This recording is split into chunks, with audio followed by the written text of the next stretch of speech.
Good morning. Can we get seated so we can get started in just a few moments? Thank you.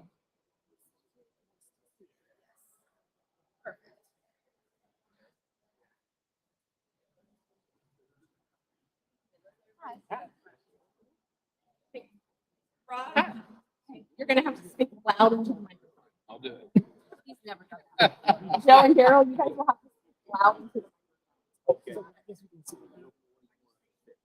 Wherever you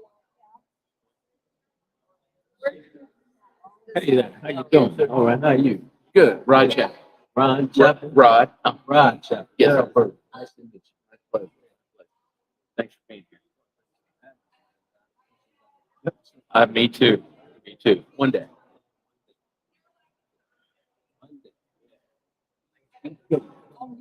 Yes. Okay. Probably do it.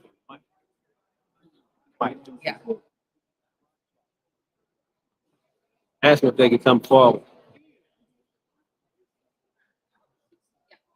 For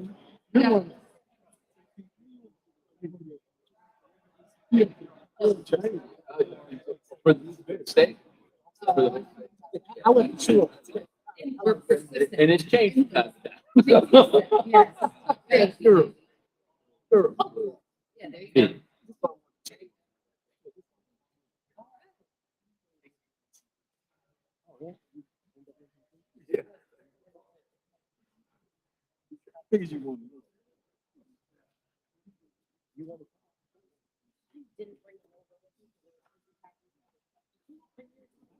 Both of us have failed. We're not very good at it. Hello, good morning. Good morning. Thank you all for coming today and standing in solidarity with Lance Shockley. I am Heidi Moore, Executive Director of Missourians to Abolish the Death Penalty. We are the only statewide organization dedicated solely to ending capital punishment in Missouri. As of this morning, a global coalition has gathered over 31,000 petition signatures advocating for clemency for Lance Shockley. We extend our gratitude to our petition partners, IStandWithLance.com, Catholic Mobilizing Network, Death Penalty Action, and Amnesty International.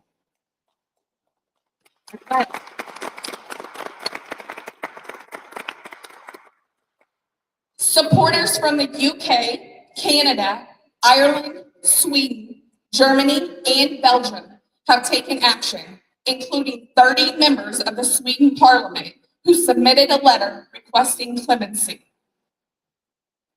So let's talk. The United States is on a path to carry out more executions in a single year than it has since 2012, when it killed 43 people. Or maybe even 2010, when it killed 48. Nationally, Missouri is ranked third in state execution rates, according to Death Penalty Information Center. In the past 5 years, Missouri has executed 12 people. Without immediate intervention, Lance Shockley will be the 102nd person executed by Missouri since 1989. This leaves 4 men eligible for future execution dates and 3 more who are not competent enough to be executed. Yes, you heard me correctly. Missouri has 3 men living under a death sentence, but they're not competent enough to be executed. So far, in 2025, the U.S. has executed 34 people in just 10 states. This month, Respect Life Month, there are a total of 8 executions scheduled, including Lance's. For every 8 people executed in the U.S., 1 other person has been exonerated from death row. Friday is World Day Against the Death Penalty, and the state of Indiana will execute the first of 6 men scheduled to be executed in 7 days by 6 states, including 2 scheduled for October 14th, Florida and Missouri. By the end of October, Florida will have executed its 15th person this year. 3 of the men being killed in October have strong innocence claims that are being ignored, not only by the courts, but also by the governors, who can single-handedly bring mercy and stop the killings. Those men are Lance Shockley here in Missouri, Robert Robertson in Texas, and Arthur Boyd in Alabama. Let's be clear. Governor Kehoe does not have to do this. As Missourians, we don't need to do this. There is too much doubt. As a native of the Show Me State, I have yet to see evidence that Lance Shockley committed this crime. Personally, I believe Lance is innocent. I have never met him. That comes from file material and visiting with people who know Lance personally. I understand many of you are not ready to say those words, but yet you are still speaking up. And why? Because there is too much doubt to let this execution move forward. Despite repeated requests, courts have refused to allow testing of multiple items from the crime scene that could confirm Shockley's innocent or implicate another suspect. Governor Kehoe has the power to stop this travesty, and I am urging him, as a former probation and parole officer at Potosi Correctional Center and a fellow Catholic with a PhD in public policy analysis, to make a decision to side with life. Lance Shockley has 2 daughters, and he is very involved in their lives, including daily phone calls and weekly prison visits. There are residents at Van Buren, Missouri, where he is from, who support him and believe he is innocent. The men at Potosi care about Lance because Lance cares about them. Watch the Lance Shockley clemency video for yourself and see the impact Lance has on the lives of others. Governor Kehoe has 3 options. He can end this now and grant clemency. He can grant a stay of execution and allow the legal team the chances to fight this out for DNA testing of the evidence. And he can appoint a board of inquiry. This is not a red or blue issue. We are grateful to have bipartisan support for legislation that would close the judicial loophole that resulted in a judge sentencing Lance to death because the jury was deadlocked during sentencing. That would not have happened in Texas, nor Oklahoma. Missouri and Indiana are the 2 states where when a jury is deadlocked, the judge can impose whichever he wants, life without parole or death. We also have bipartisan support for abolishing capital punishment in Missouri, and we thank our legislative partners from both sides of the aisle for continuing to support this issue. Last week, during the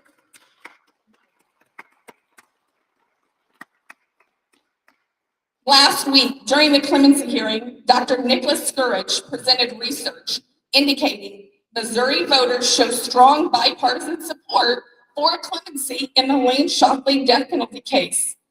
Remarkably, the survey found that even many supporters of capital punishment favor clemency in Lance's case because there is too much doubt.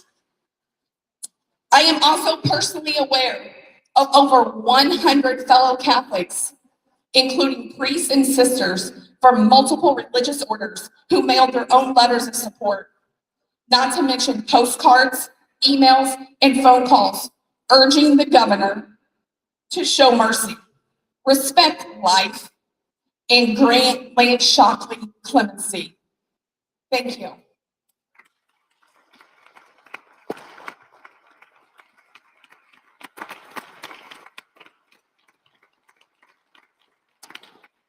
We do have additional speakers, so you all don't have to sit up here and listen to me fill the space.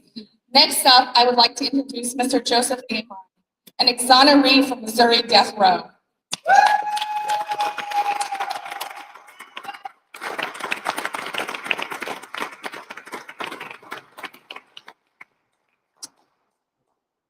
glad to be here. A lot of other reasons. But I spent 17 years on death row in Missouri. I was exonerated in 2003. Can y'all hear me?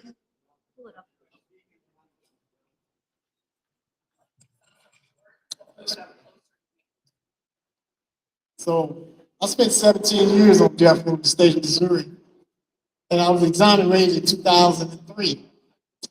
And from the day that I got out, I've always spoke out against the death penalty. You know, when I got out, there was 114 people on death row in Missouri, and I felt for every last one. It was like a family on death row. So the only thing I could do was come out here and speak out against the death penalty. You know, when I got out, 2003, they had just stopped the execution of juveniles, and then stopped the execution of people with certain IQs. And I figured within 5 years, we would be to abolish the death penalty in the state of Missouri. For some reason, we can slow down and stop.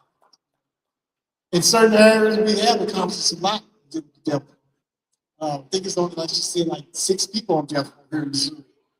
So I look like Missouri gonna do the same thing other states did, run out of people to execute. So find which way they can abolish the death penalty. You know, I don't understand why they continue wants to execute people. And we have things that we can keep a person locked up for the rest of his life, and he would not be a posing threat to no other human being. And it's cheaper like that. So I don't understand why we want to keep execution. All of we know for a fact that in some instances persons have been executed. And like I said, I spent 17 years on death row. I went 4 years without any appeals. Twice I stood aside the death watch. You know, and here I am standing here talking to y'all because I was actually innocent. But I could have been executed. Out of 114 people that I was on death row with, I know 7 of them who did not get executed because they was actually innocent and they went on to go be free or got their sentences commuted. So 7 people out of 114, that's a lot of innocent people being executed. You know, I don't know how many what the number is now, but it's a lot. You know, there are just so many exonerations here in the United States now. We have come to become a class of people. We might have some say so on the next vote. There's so many of us. I mean, no matter where you look at, every day you open up the computer, you're gonna find somebody somewhere who's been exonerated. Maybe not off death row, but they've been exonerated. You know, and one of the things I want to point out is, I think here in Missouri that we need to do is let the government and our politicians know that we're not behind it of executing people. It's proved that killing people is wrong. I think the politicians believe that people in Missouri are still behind executions. I don't think the people in Missouri still want to see people being executed. I just don't believe that. And I was told that Governor Kehoe is pro-life. You know, and I can't help but to wonder which life. What end of the spectrum is he at? I know he's a politician, they straddle the fence, but this is something really serious. You say you're pro-life. Well, then we know he might get executed on your watch. He's pro-life.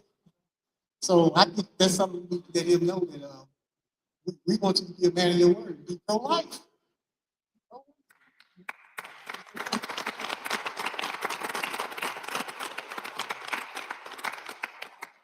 And I think I want to say this, you know, the court system seeks justice, you know, for the victims. And I'm one of the type of people that wants to seek justice for the person who's been convicted. They have the same rights. We want them to have the same justice that the victims want. We ain't asking nothing extra. We just asking for the same justice that the state wants to give the victims. We want them to have justice. Why do you have to be afraid to do a DNA test because you think it might come back in this favor? Would you rather do that than execute an innocent person?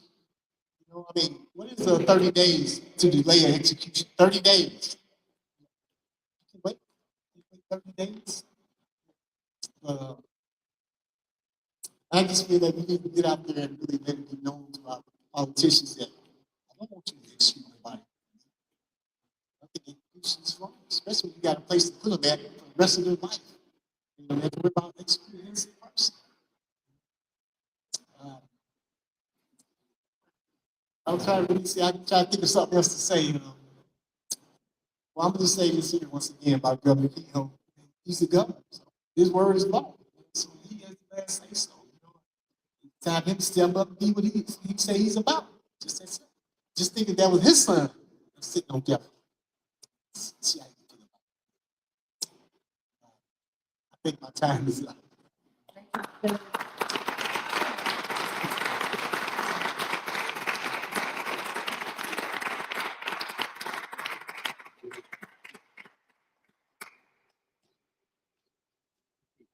Thank you, Joe. As always, well-spoken and to the point. Next, I would like to introduce Jeff Stack, Mid-Missouri Fellowship of Reconciliation.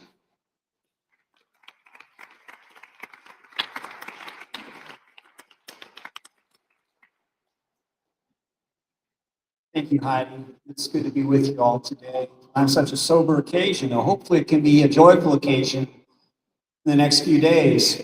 Governor Kehoe, as Joe said, does have the opportunity to do it right, to make things right in our state more so. I was honored to be able to be at the Cole County Jail, gosh, these many years ago, 20 years ago, when Joe was finally set free, when the state did make it right, fine, started to, but there's been inadequate compensation. Our state refuses to take responsibility for the wrongs we do to our folks who are wrongly convicted. We expect that kind of responsibility shown by crime victims, to crime victims rather, by people who perpetrate crimes. And we, the state, is showing some hypocrisy, way too much so. I think people have this idea in our society that individuals who commit these crimes, who are convicted of murder, that they all say they're innocent. Well, it doesn't happen very often. Most folks accept what they've done. It's not something that people make a story about, saying that, no, I'm innocent. Lance Shockley, I do believe, is innocent, wrongly convicted. And we stand to make more and more errors by not acknowledging that. A friend of ours, Sean O'Brien, used to say, so many other states have accepted mistakes that they've made. And when individuals have been found to have been wrongly convicted, gone ahead and set them free. Other states, there have been a couple dozen people exonerated who were living under death sentence. Missouri, there have been just 4 people who were exonerated formally in our state after being convicted and sentenced to death. Sean used to say that in Missouri, we bury our mistakes. That does seem to be the sad reality, because there have been about at least 6 or 7 people with very strong cases of being wrongly convicted, yet were executed nonetheless, including a couple people during Governor Parsons' time, talking about Walter Barton, Raheem Taylor, and Marcellus Williams, Khalifa Williams, all folks who went to their death saying that they were innocent. They had credible claims of being wrongly convicted. It's time that Missouri takes, for our group, FOR, we believe that every execution is wrong. We should not be meddling with lives in this way and assuming the role of God. Regardless of whether individual is guilty or not, from our perspective, I think I may, and other folks here maybe too, it's wrong to kill, to show that killing is wrong. It's a pretty simple way of looking at things.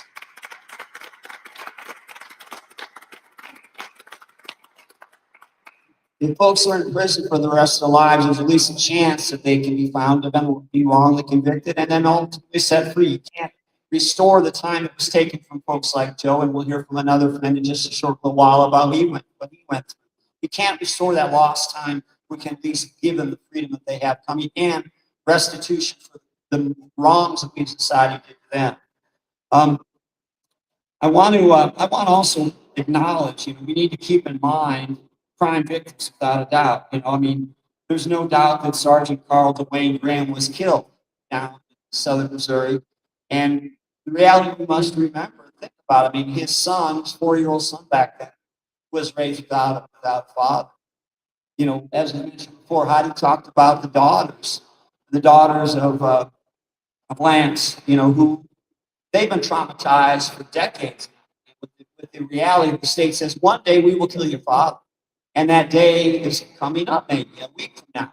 Despite his steady claims since his offense occurred, that he's not guilty. There has been an inadequate amount of investigation done of other leads, of people who had motive as well, and they were just not followed up with. And so the thing about it, besides the harm it does to the families, wrongful convictions, it also harms our society, because if it wasn't Lance, which I don't believe it was, who killed Officer Graham, then the person who perpetrated that crime remains at large, committing other crimes past, causing other victims to lose loved ones, or to have other suffering occur in our society. So there's all kinds of reasons why we need to follow through. I will mention too, just share, if people are going to be in mid-Missouri, there are going to be a couple events coming up. One event tonight at the MU Law School. Folks are welcome to come to it. It'll be at a program that's taking place at 6:30 called Execution Without Evidence, the troubling case of Lance Shockley. And Jeremy Weiss, Lance's attorney, will be present there, along with Alyssa O'Brien, mitigation specialist, and speaking as well. So that's going to be in room 112. I encourage folks to join us for that. And also in Missouri, anyone else can join us for this that matter as well. But we're going to be having a walk from Columbia to Jeff City to visit with the governor, or at least his staff, a walk to emphasize our desire to have the judge or the governor do the right thing and halt the execution, use his power, as I said before. Show you're pro-life, show that indeed life is sacred. Recognize that, and recognize that Lance Shockley is a precious being, just as all of us are. He has a right to life, and we also believe, because he's innocent, that we want to try to continue to have confidence in our system of justice. We need to get it right, and we need to spare his life. Thank you very much.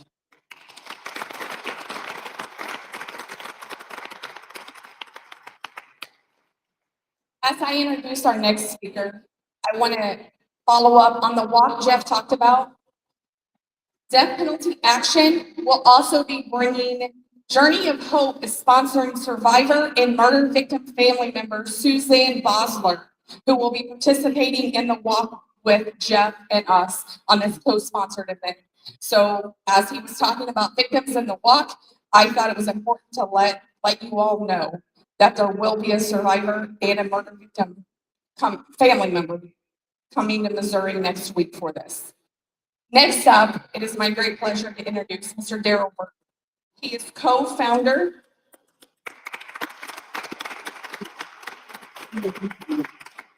Darrell is co-founder and an exoneree of Miracle of Innocence. Darrell? Reverend Darrell.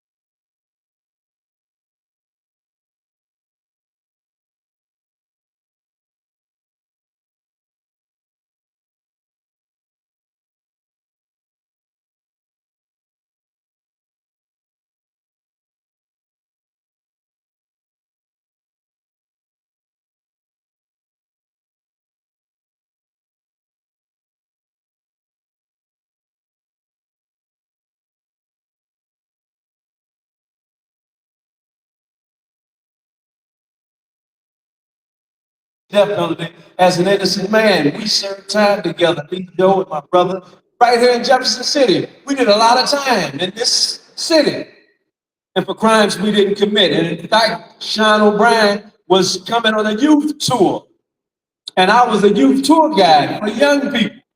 And Sean O'Brien needed information to prove that Joe was innocent, and he came to the youth tour that I was a leader of, and that's how he was able to get information to help prove that Joe was innocent. Now, there are about 3,700 people who've been exonerated in the United States of America. 10% of those individuals were exonerated from death row. Now, if you do the math, that's about 370 people. Am I right? Is that my math keeping up with me? That's a lot of people. Now, I'm going to just take you back, and I won't stay long, because there's a gentleman who 2,000 plus years ago, who was also executed as an innocent man.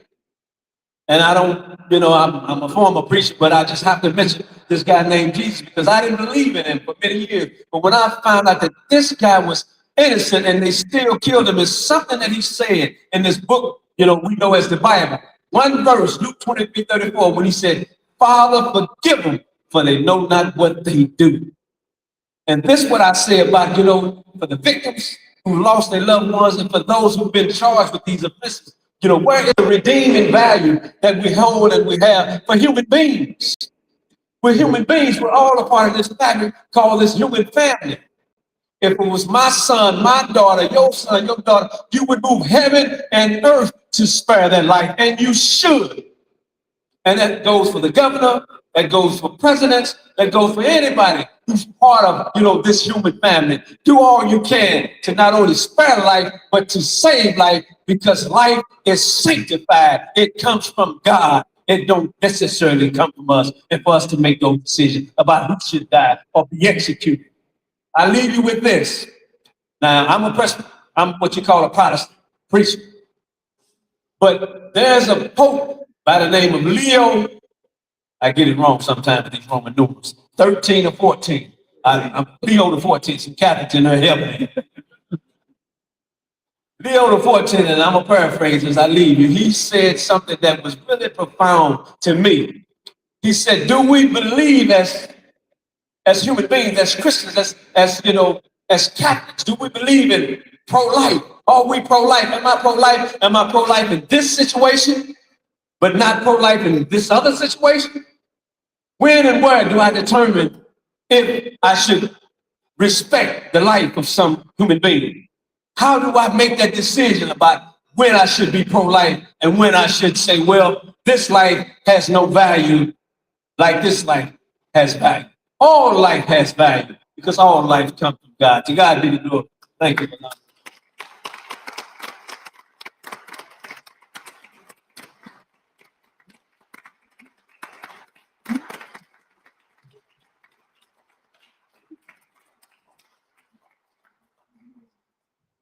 Glad I don't have to follow that. Thank you, Daryl.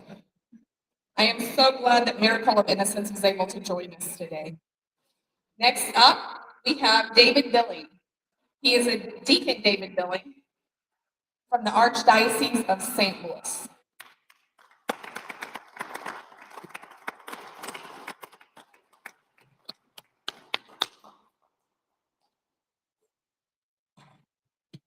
Thank you, Heidi, and thank each of you for being here. And it is tough to follow Daryl, but we're both DBs, so That's right. all human life is sacred. We are God's creation, His beloved children. God the Father loves us so very much. Think about how new parents love their new child, their new baby, even though the baby has done nothing to deserve that love. In the same way, only magnified by infinity, God loves us because He created us, not because we did anything to be worthy of His love. And conversely, there's nothing, absolutely nothing that we can do to lose God's love. And as His creation, God's love for us gives us an inherent dignity that deserves respect, a dignity that we cannot lose.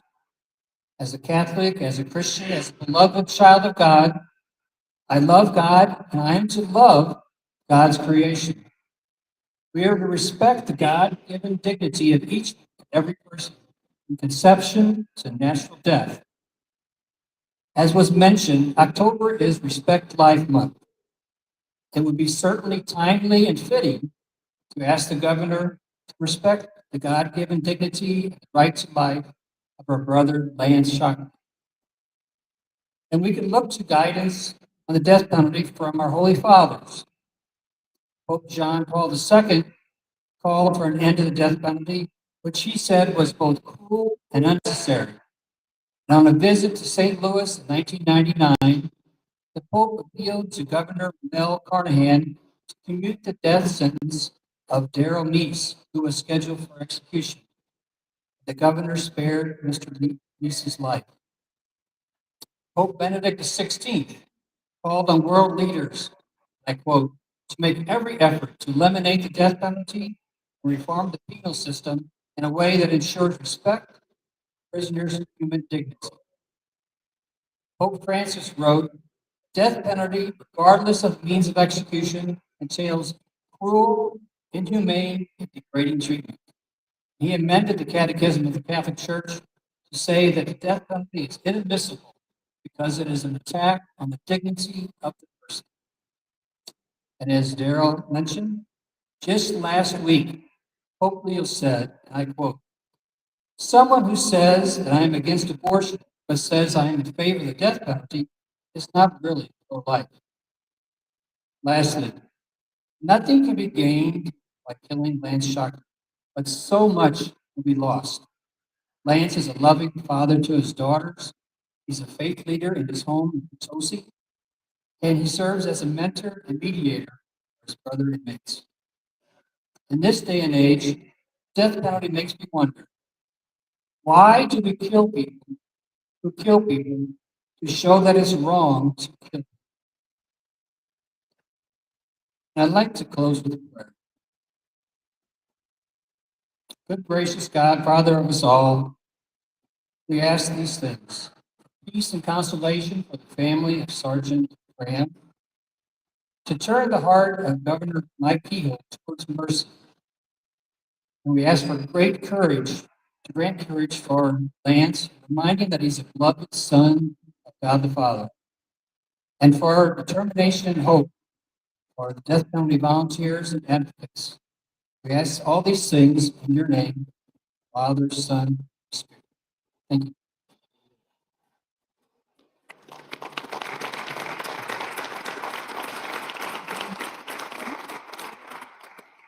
Thank you, Deacon David. Last but certainly not least, we have Nimrod Chapel Jr., the president of Missouri's NAACP.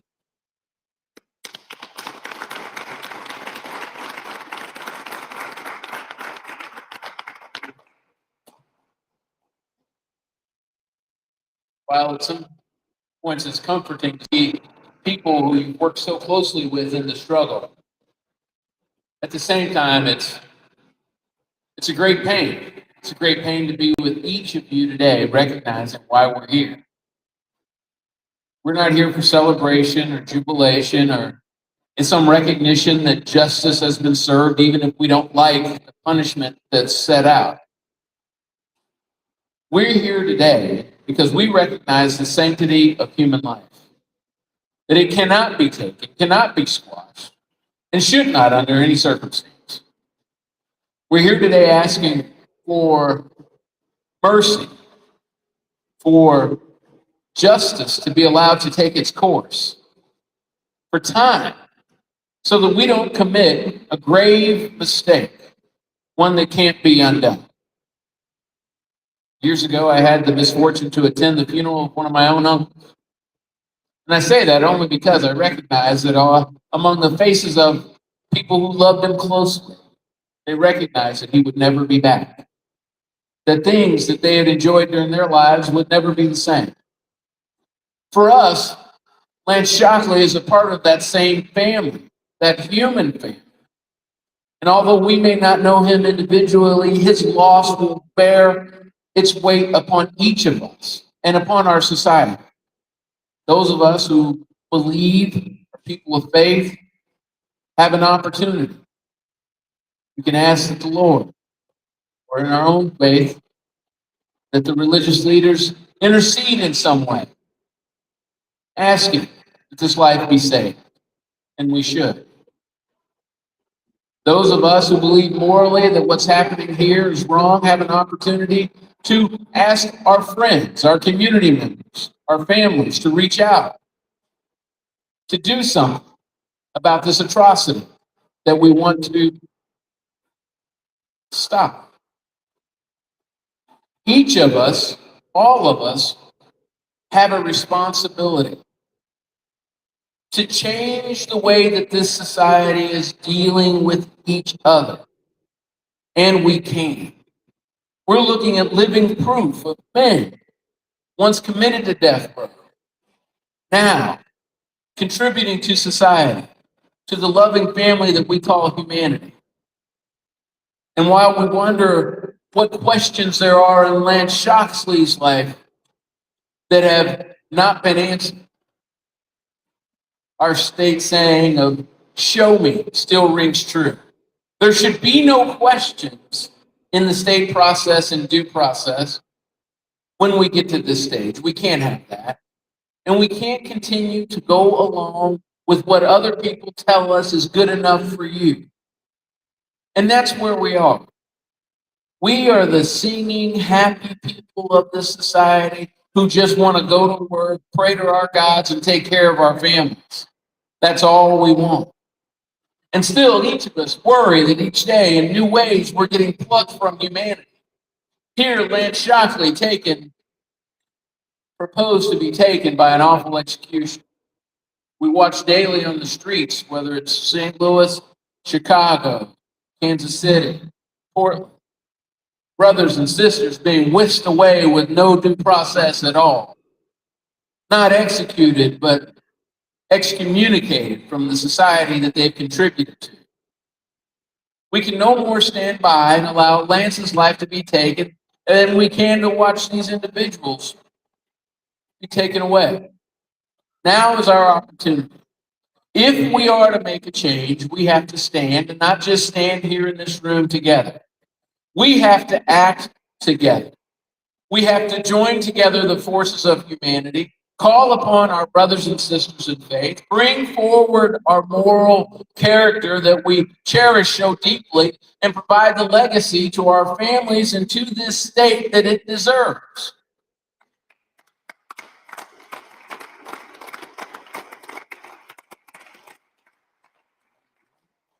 At a bare minimum, we've seen other governors, when there were questions about justice, institute a board of inquiry to move forward with the work of justice when the justice system has been imperfect. We should have that here. That would allow Lance to live another day to determine what the truth is, so that we can determine what that evidence says and make sure that it is true. Examine it for ourselves, even as we wrestle with this moral question of, will there be an execution? Save it for another day. Do not commit this atrocious harm of execution. We are better than that, can do better than that, and must be better. Thank you.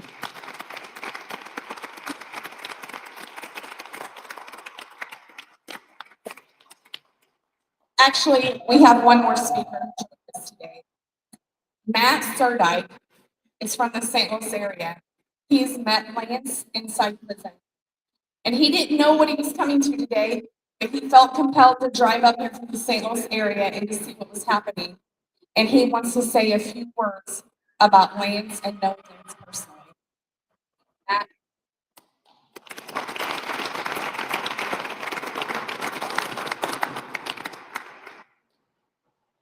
Thank you. And yeah, like you said, I wasn't sure what I was driving from Festus to come into today. I just knew that there was something having to do with Lance's case, and I felt compelled to come and at least witness it, be a part of it. I met Lance a couple of years ago. I've been serving in the Kairos prison ministry down in Potosi for about a little over 2 years now. And I remember the first time I saw him, he wasn't on the particular retreat that I was on, but he was walking down the hallway and he just had this glow about. I thought there's something different about that guy.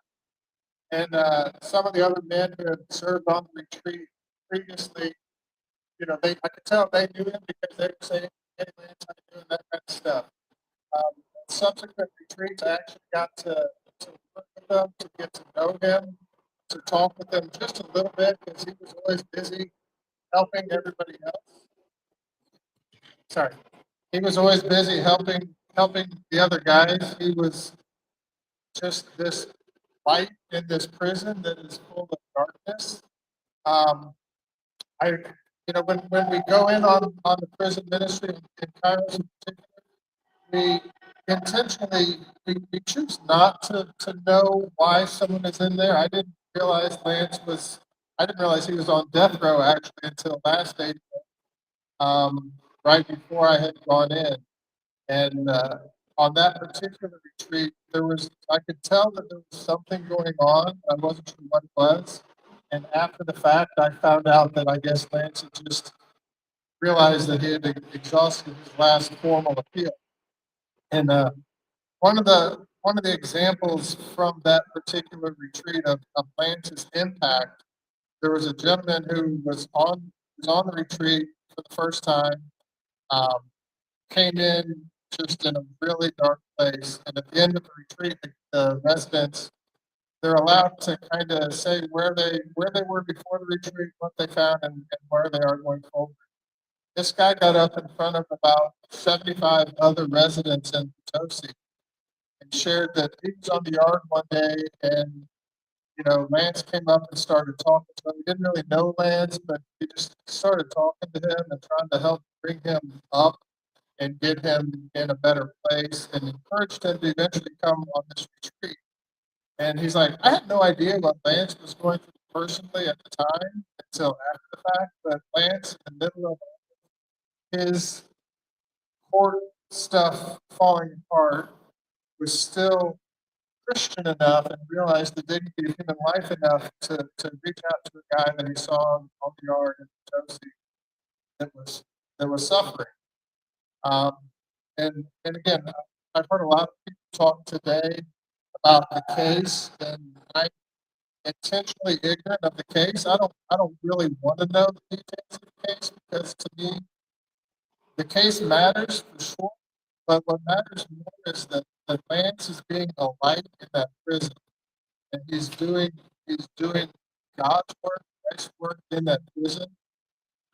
Deacon Dave mentioned Pope St. John Paul II, and the way he talked about the death penalty was that it should not be used unless it is the only possible way to defend society from oppression. That was in his 1995 encyclical Evangelium Vitae. Well, there's a lot of better ways to protect society from someone as good as Lance. And the death penalty is definitely not necessary in this case. We have jail systems that can hold prisoners that are guilty, and that can protect society. That's the reason the death penalty was never used, going back to early church days, all through history. It was because there was no way to protect society from the aggressor. We have that way now.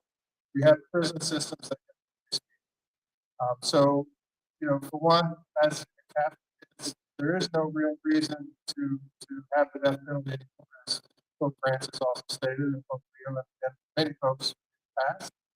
But again, I just would like to appeal to Governor Kehoe, the humanity side of things, and what good is actually served by executing a man like Lance, who is in that prison, making life better for the other residents of the prison, making life better for the employees of you and your state prison guards, because he is making the Potosi prison, or wherever prison he happens to be held, he is making it a better place, a safer place, and more God.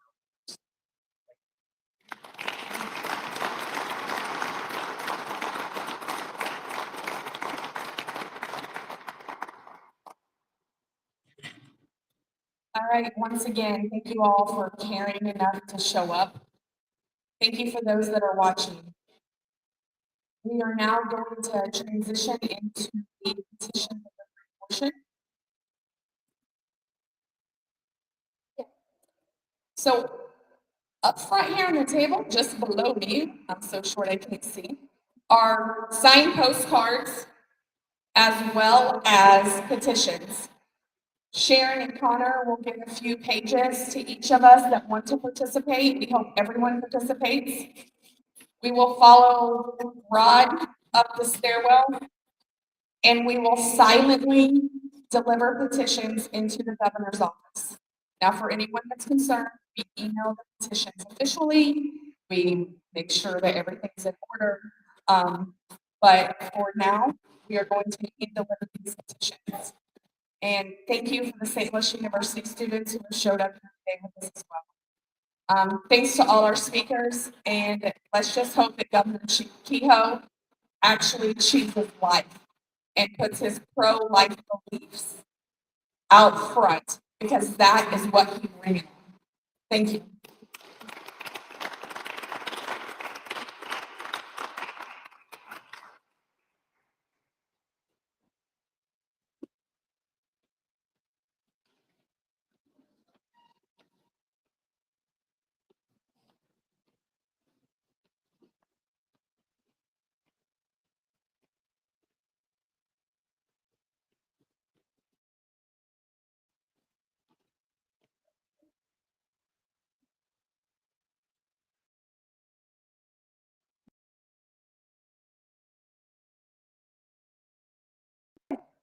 Just warning them.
Yes.